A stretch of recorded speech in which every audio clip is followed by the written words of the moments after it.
The row of hired servants stood along the low stone wall of Aldermore Market Square, and Margaret Thorne stood among them with a wisp of gray wool pinned to her bodice, the mark of a housemaid waiting to be taken into service for the year. She had not chosen the wool.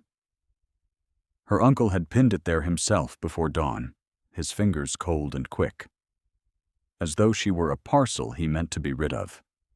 Before the church bell struck 9, around her the fair moved and shouted and haggled, farmers testing the arms of ploughboys, matrons pressing thumbs into the shoulders of girls half Margaret's age, the whole square smelling of trodden hay and roasted chestnuts, and the particular sourness of men deciding what another person was worth for a 12-month. She kept her chin level and her eyes on the church spire beyond the stalls, because looking at the spire meant she did not have to watch the row of buyers walking the row of the hired, weighing them the way they weighed a horse. "Do not flinch," she told herself. "Do not let them see you flinch."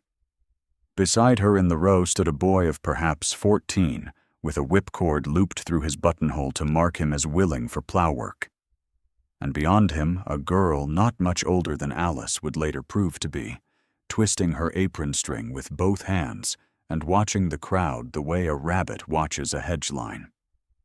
Margaret had stood in that row once before, the autumn after her father died, when her uncle had first discovered what use could be made of a dead man's orphaned daughter, and she had learned then that the trick of surviving the wall was to make herself very small inside her own skin, while keeping her spine perfectly straight, so that whatever the crowd decided about her, it would not see the smallness underneath.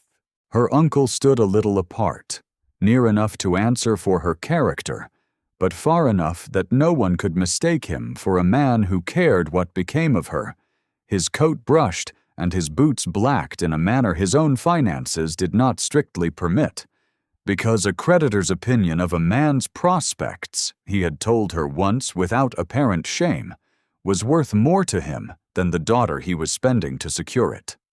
A woman near the fish stall said it loudly enough to carry, to no one in particular, and to everyone at once.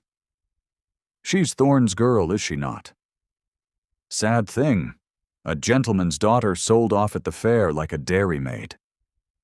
Margaret did not turn her head, but the words went into her the way cold water goes into a cut, finding every place that was already open. She had been at the wall an hour when a man came down the row who did not belong to it.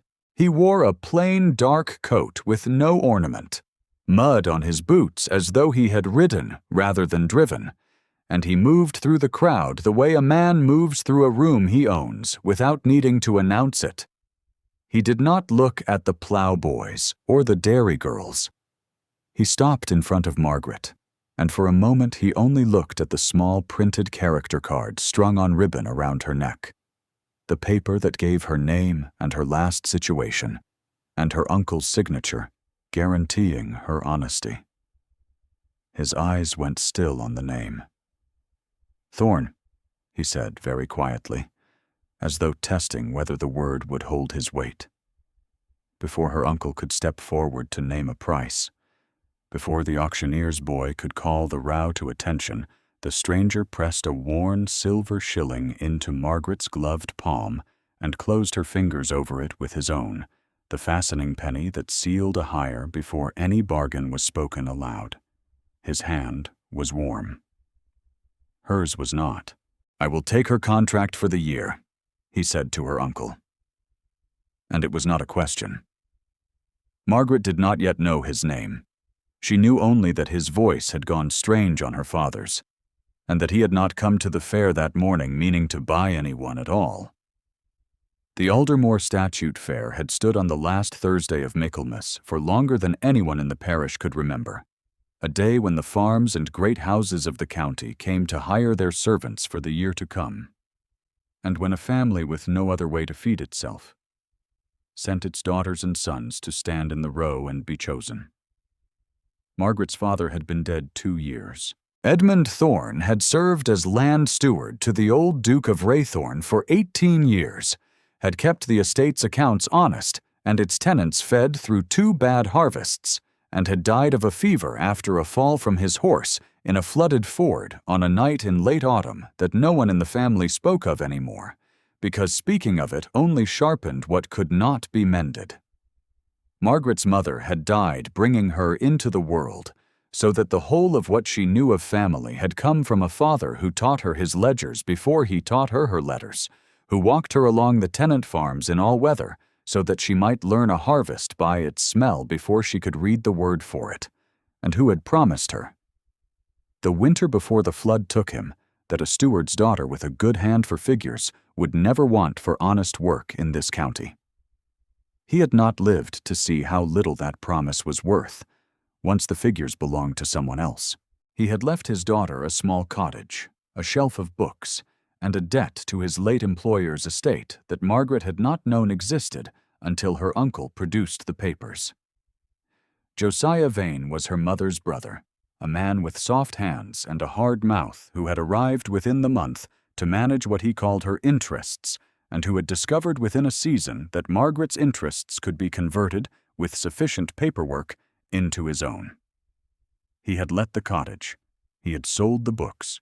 What remained was Margaret herself, and the yearly fare, and a hiring fee that would go into his own gaming debts rather than her keeping.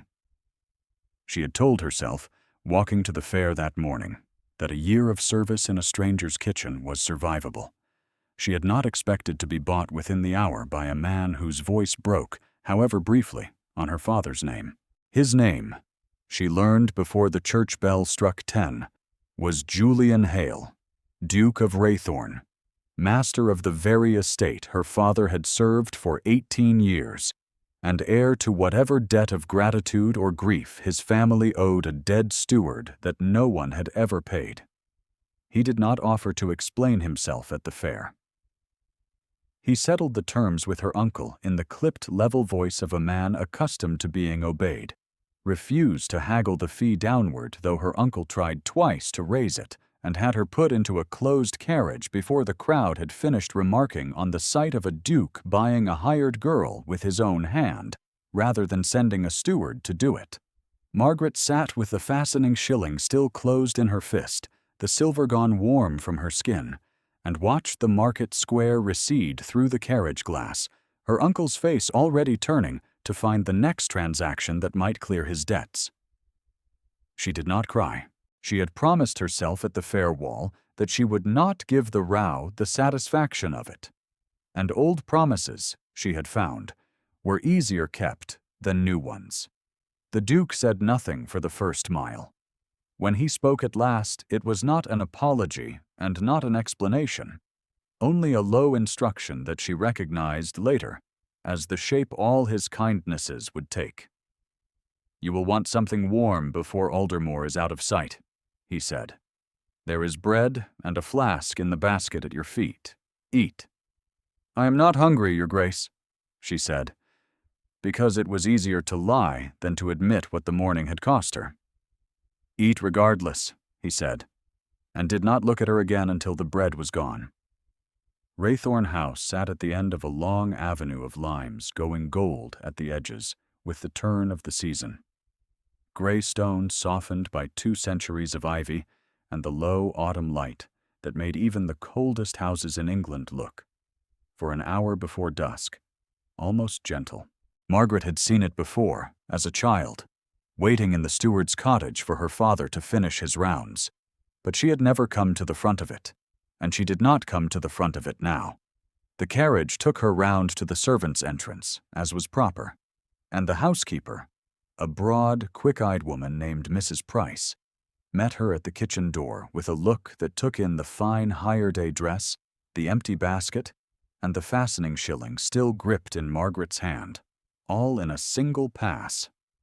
"His Grace bought your contract himself," Mrs. Price said. It was not quite a question.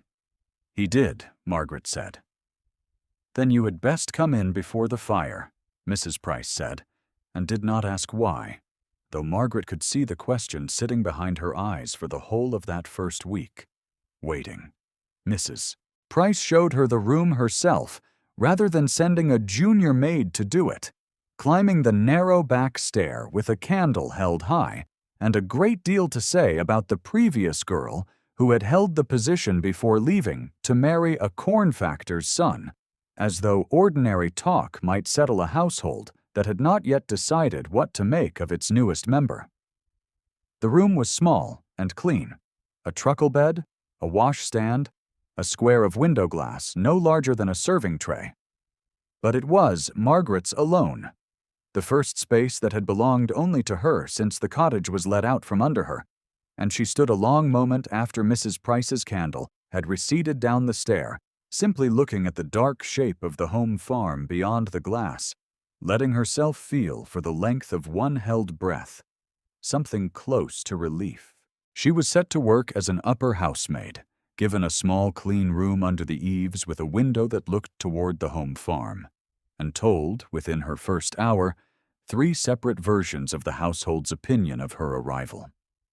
A footman named Barrow said it plainly to a stable boy within her hearing, not unkindly, only as fact repeated too often to feel cruel anymore. His Grace bought himself a hired girl at the fair like any farmer wanting a dairymaid, he said. Whatever she is to him, she is nothing to the rest of us but the new upper housemaid, and had best remember it. Margaret remembered it. She scrubbed the long gallery floor on her knees the first morning, polished silver until her knuckles ached, and told herself that a year of honest labor for a fair master was no worse a fate than she had feared at the wall, and rather better than most. She did not see the Duke again for 4 days. When she did, it was by accident, in the estate library at an hour when she had been sent to lay a fire and had not expected him to be at the desk. He was standing at the window with his back to the room, a portrait above the mantel turned slightly to face the wall rather than the room.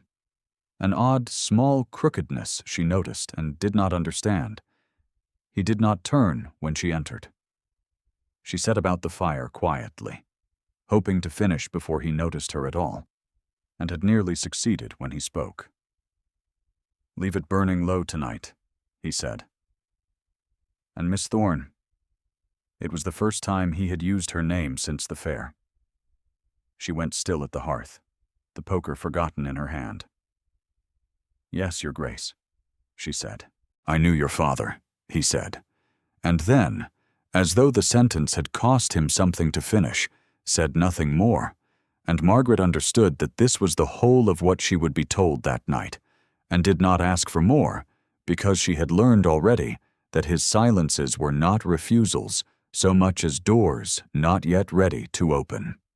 The household settled into its rhythm around her, and Margaret settled with it, though not without the ordinary frictions of a stranger finding her place in a house that had not asked for her.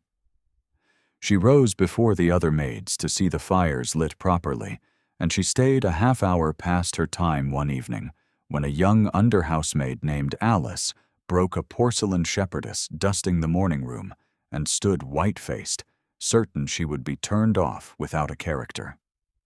"I will tell Mrs. Price it was mine," Margaret said, before Alice had finished stammering out the confession. "It was not yours," Alice whispered.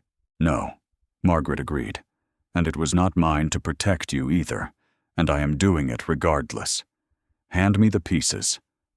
Alice was 15, sent to service from a family of 7 with no land of their own, and had cried without meaning to, the moment the shepherdess left her hands, more from the certainty of what dismissal without a character would mean for her mother's household than from the loss of a trinket she had never been permitted to admire before that afternoon.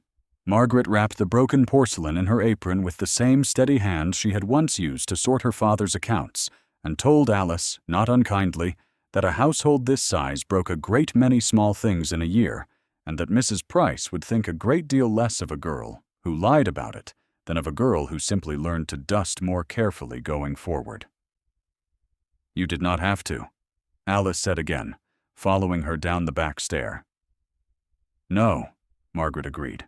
"I did not have to do a great many things I have done this year, Alice, and I find I am the better for most of them." She had not known the Duke stood in the doorway until she rose from the hearth rug with the broken shepherdess wrapped in her apron and found him watching, his face unreadable, his eyes on her rather than on the ruined china. He said nothing that night. 3 mornings later, when Margaret brought the breakfast tray to the small parlor he preferred to the great dining room, she found her wages for the quarter already laid beside his plate. A full quarter's sum, though barely a month had passed, with a single line in his own hand.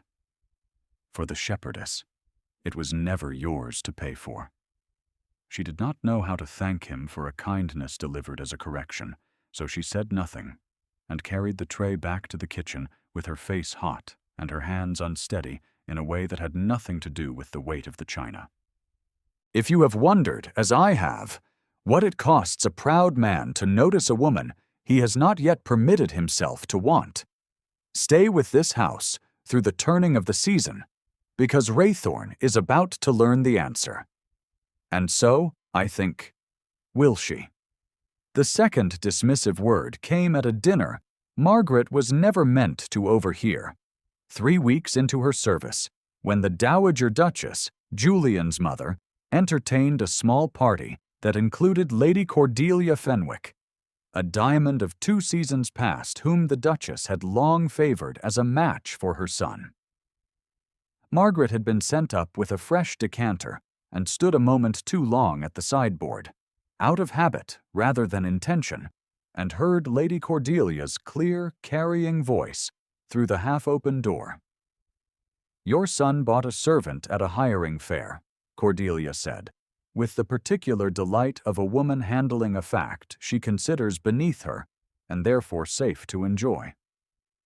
"It is the talk of 3 parishes, your grace, or a hired girl under his own roof, and nothing said of it above stairs. She is the daughter of his father's steward," the Duchess said, in a voice that gave nothing away. "There is history there that is not yours to weigh, Cordelia." "History or not, she is hired help," Cordelia said, "and hired help does not dine at his table, whatever debt he imagines he owes her father's memory." Margaret set the decanter down more quietly than her hands wanted to, and left before either woman could turn and find her at the door. She told herself, walking back to the kitchen stair, that Lady Cordelia had said nothing untrue. She was hired help. She had been bought at a fair like a length of wool, and no quarter's wages laid beside a breakfast plate could unmake that fact. Whatever softness had begun, against her better sense, to gather in her chest whenever the Duke said her name, she did not expect him to seek her out that same week in the walled garden behind the kitchens, where she had gone at dusk with a basket to cut the last of the Michaelmas daisies for the hall. She heard his step on the gravel before she saw him, and straightened too quickly, a thorn from the cutting shears catching her thumb. "You are bleeding," he said, and crossed the garden in 4 strides to take her hand, before she could hide it, his thumb pressing the small cut with an authority that admitted no argument. "It is nothing, your grace. It is a cut," he said. "Come inside. Sit down.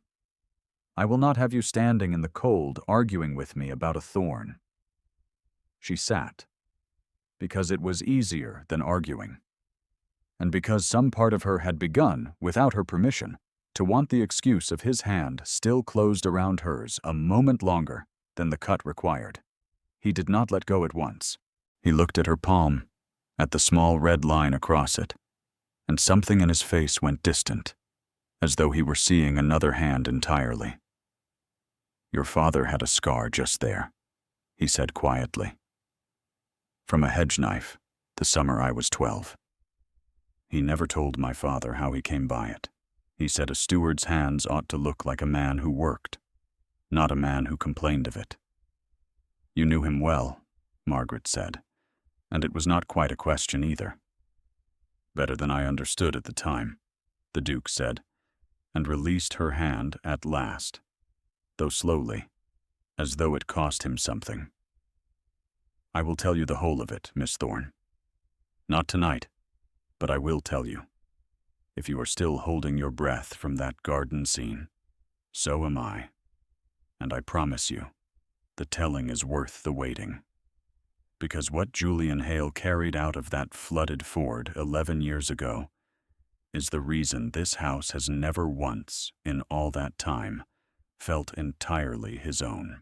He told her 3 nights later, in the same library where he had first said her name, with the portrait still turned a few degrees from the room, and the fire built high against an early frost. He did not sit. He stood at the hearth, with his back half turned, the way he had stood at the fair, and told the story to the flames rather than to her face, though she understood, listening, that this was not coldness but the only way he had learned to say it at all. His father, the old Duke, had trusted the estate's chief agent, a man named Rourke, with the grain accounts for a decade, and Rourke had spent that decade falsifying yields and pocketing the difference while tenant families went hungry in bad years that the ledgers claimed were good ones.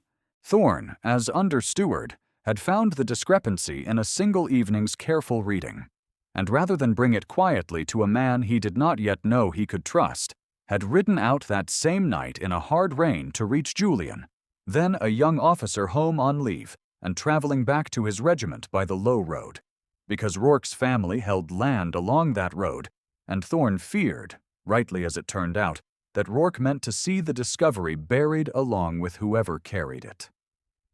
Rourke had held his post 9 years by then, trusted enough that no one thought to check his figures against the mill's own weighing book, and clever enough that when Thorne finally laid the 2 ledgers side by side on a kitchen table by candlelight, the discrepancy came to nearly 400 pounds across 3 harvests, money drawn from tenant families who had been told their own poor yields were to blame. Thorne did not go to the old Duke first. He went to find Julian, because Rourke's cousin sat as under gamekeeper along the low road, and Thorne trusted the son's judgment, even at 19, over a father who had never once ridden the tenant farms himself to see what the ledgers claimed. The ford at Ashcombe was flooded that autumn, worse than any within memory. Thorne's horse went down in the current a half-mile from where Julian's own party was riding, and by the time he was pulled from the water, he had broken his leg badly enough that the surgeon despaired of setting it clean, and had taken a chill that no fire in the steward's cottage could burn out of him. He lived 3 weeks, the Duke said. I was not sent for until the 2nd. My father did not wish the household disturbed by what he called an accident, and would not have it said that a servant's misfortune had called his son home from his regiment. I arrived the day after Thorne died. I have never told my mother that I blame my father for that day, and I am not certain, telling you now, that I have entirely forgiven myself for arriving too late to thank a man who rode into a flood to save my life, and asked for nothing in return, not even the credit of it. Margaret sat very still, the fire loud in the quiet room, and understood at last why the portrait above the mantel, her father's old employer, hung turned a few degrees from the room, as though the old Duke himself could not bear to be looked at straight on in that house any more. He never told anyone what my father had done, Julian said. There was no pension, no acknowledgement, nothing beyond a letter of character that your uncle, I understand, later sold along with everything else in that cottage. I did not know your circumstances until I read your name on a hiring card at a fair I attended only because I could no longer bear to spend another Michaelmas at this house pretending the debt did not exist. I did not buy your contract because I pitied you, Miss Thorne, he said, turning from the fire at last to look at her directly. I bought it because I have owed your family a debt for 11 years that I did not know how to pay, and because I could not stand at that wall and watch the daughter of the man who saved my life, priced like livestock in front of half the county. Winter came early and hard that year, and with it came her uncle, unannounced, at the kitchen door on a morning when the first true frost had silvered the home farm's fields. He asked for Margaret by name, called her out into the yard rather than come in, and stood with his hat in his hands and a look on his face that Margaret recognized from a dozen years of watching him arrive whenever his fortunes had turned worse than usual. "The hiring runs Michaelmas to Michaelmas," he said, without preamble. "Your year is not up until next autumn, but I have found a place for you sooner, a better wage than His Grace pays a housemaid, and I have already given my word on it." "What place?" Margaret said, though something cold had already settled beneath her ribs. "A mill town 2 counties north," Vane said. "Mr. Digby there is willing to take on your remaining debt to me in exchange for a proper hiring, and a wife, if the arrangement suits him, which I have every reason to think it will. It is a fair offer, Margaret, better than you will find standing in a row again next year with your looks going and your name still worth nothing in this county but pity.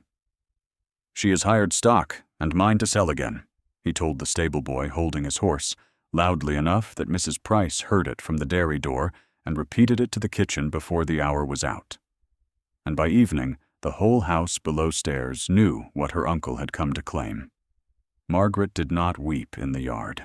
She had promised herself at the fair wall that she would not, and she kept that promise now with the same cold discipline that had carried her through the Row a year before, though it cost her considerably more to keep it this time, because a year before she had not yet learned what it was to be looked at by a man who saw more in her than a debt to be settled.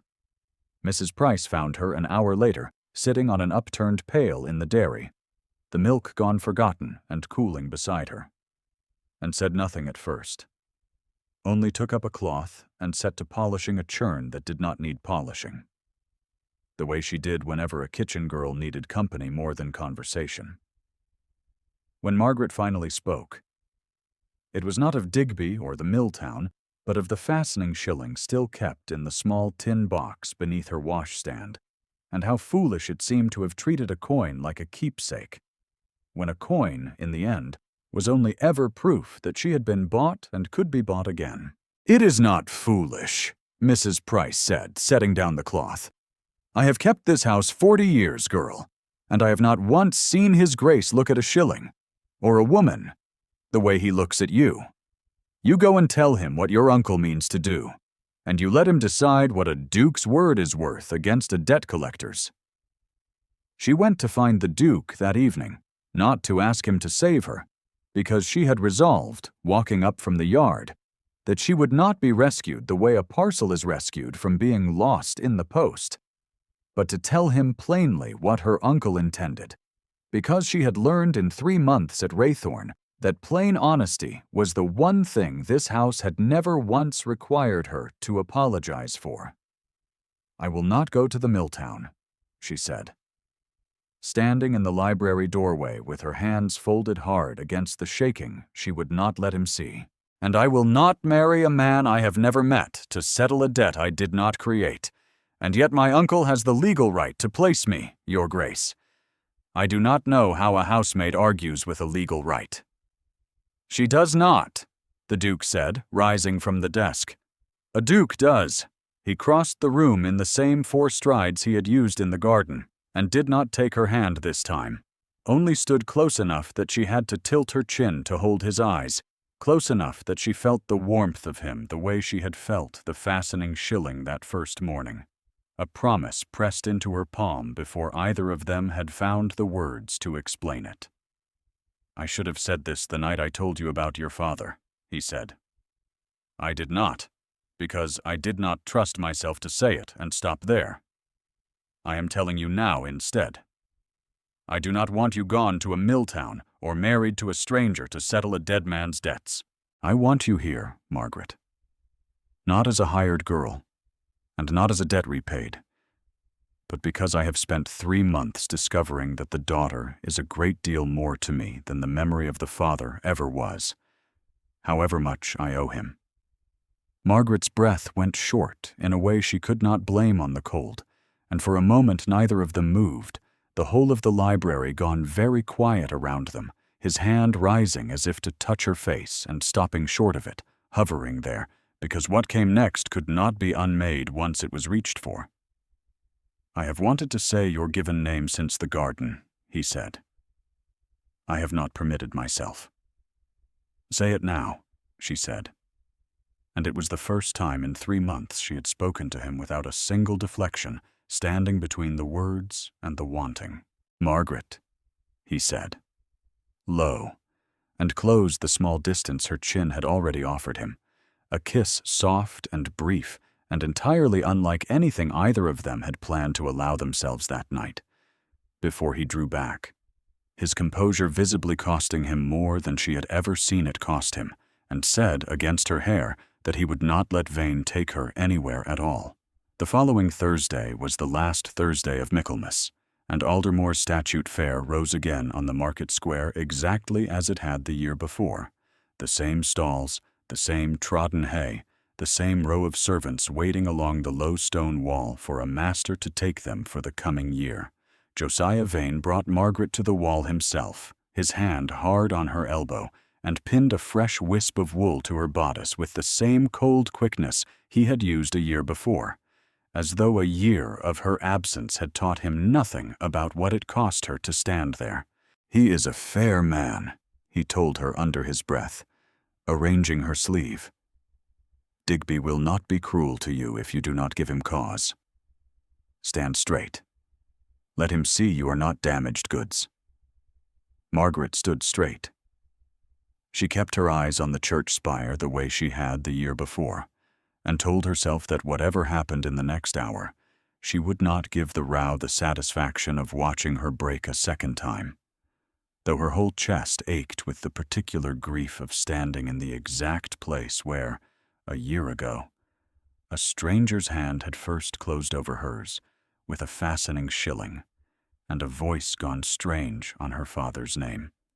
She heard the crowd's murmur shift before she understood why. A path opened through the market square the way water opens around a stone, and Julian came through it on foot, without his carriage, without a single servant beside him, dressed as plainly as he had been the year before, his eyes finding hers across the row before he had gone 3 steps into the crowd. Vane began to speak, some protest about legal hire and prior arrangement, and got no further than her name before Julian's solicitor, a gray, precise man named Mr. Colborne, who had ridden from Raythorn that same morning, stepped forward with a folded paper that he held out for the whole square to see, rather than handing it privately, because some debts, Julian had told him plainly, were owed a public settling. Mr. Vane's outstanding debts, purchased and cleared this morning by the Duke of Raythorn, Colborne said in the flat, carrying voice of a man reading a legal fact rather than delivering a threat, though the effect on Vane's face was very much the effect of a threat landing. Purchased on the condition that no further claim, financial or otherwise, is ever again made upon the person of Miss Margaret Thorne. Vane's mouth opened and shut twice before any sound came out of it, and what finally emerged was not the polished, cold voice he had used in the yard 3 weeks before, but something thinner, fractured at the edges, a man watching a decade of small cruelties come due all at once in front of the whole parish. "She is my ward," he managed. "I have every right." "You had a right," Colborne said. "You no longer have a debt to enforce it with, and I am given to understand the parish has heard rather more this morning than it required to form its own opinion of how that right was exercised." The murmur around the square had gone from confusion to something colder and more exact. Farmers and dairymaids, and the fish stall woman who had called her Thorne's girl a year before, now watching Vane with the particular attention a crowd reserves for a man it has decided, all at once, to stop believing. Julian did not raise his voice. He crossed the last of the distance between them in 3 strides, took Margaret's hand from the low stone wall, where it had rested cold and still all morning, and turned to face the row and the crowd and the church spire she had spent 2 Michaelmas mornings staring at, rather than watch herself be priced. "She was never sold. She is chosen now as my duchess," he said, and the square went silent enough that Margaret heard her own heartbeat before she heard the crowd's answer. a low, swelling murmur that was not the cruel curiosity of a year before, but something closer, unmistakably, to approval. The Dowager Duchess, who had come with Julian, though she had said nothing of her intentions on the ride, stepped forward from where she had stood near the church wall and took Margaret's other hand in both of hers, an old woman's public correction of a private unkindness, and said, loudly enough for the whole square to hear it, that she had misjudged the daughter of a man her own husband had owed a debt he never lived to pay, and that she meant, from this Michaelmas forward, to see it paid at last. Lady Cordelia Fenwick, who had come to Aldermore that morning only to watch a duke make a spectacle of himself and carry the story home to 3 parishes, stood very still at the edge of the crowd through the whole of it, her fine bonnet a wrong color against the plain wool and homespun around her, and left the square before the Dowager Duchess had finished speaking, her carriage pulling away with considerably less notice than it had arrived with. No one in Aldermore troubled to watch her go. The square had already turned its whole attention to the steward's daughter and the Duke, who had crossed a market square twice in 2 years to claim her. Vane left Aldermore before noon, and did not return to the parish that anyone in it could later recall. The wedding took place at the small grey church at Raythorn the following spring, when the limes along the avenue had gone green again, and the Michaelmas daisies of the walled garden had given way to early roses. It was a small affair by the standards of the county, the tenants and household given precedence over half the fashionable families the Dowager Duchess might once have insisted upon, Mrs. Price weeping openly in the second pew, Alice the under-housemaid holding a basket of the garden's first blooms with an importance that made Margaret smile through her own quiet tears. The church bell that rang for them that morning was the same bell whose 9 strokes had once measured out the last minutes Margaret had stood at the fair wall waiting to be priced, and she thought of that first Michaelmas only once, briefly, while the bell was still ringing. Not with the old grief, but with something closer to wonder at how completely a single sound could belong to 2 such different mornings. Mrs. Price had seen to it that the kitchens sent up cider and seed cake for every tenant family on the estate, and the home farm's children ran loose through the churchyard afterward in a way that would have scandalized the Dowager Duchess a year before, and now only made her laugh, watching from the lych gate with a warmth Margaret had not known that stern face could hold until she had earned the right to see it. If you have stayed with Margaret's story from the cold hour at that stone wall to the warmth of this one, thank you. And I hope her spring feels as hard won to you as it did to her. Julian met her at the church door, rather than waiting at the altar, an old habit he had never entirely broken of coming to find her, rather than standing still to be found, and pressed something small and worn into her palm before he offered her his arm. The same silver-fastening shilling from the fair a year and a half before, kept in his coat pocket through every season since, warm now from his hand, rather than cold from the market air. Not a fastening this time, he said quietly, so only she could hear it. A keeping. She closed her fingers over it the way she had closed them a year before, though nothing else about her hand, or her house, or the year ahead of her, resembled that cold Michaelmas morning in the smallest degree.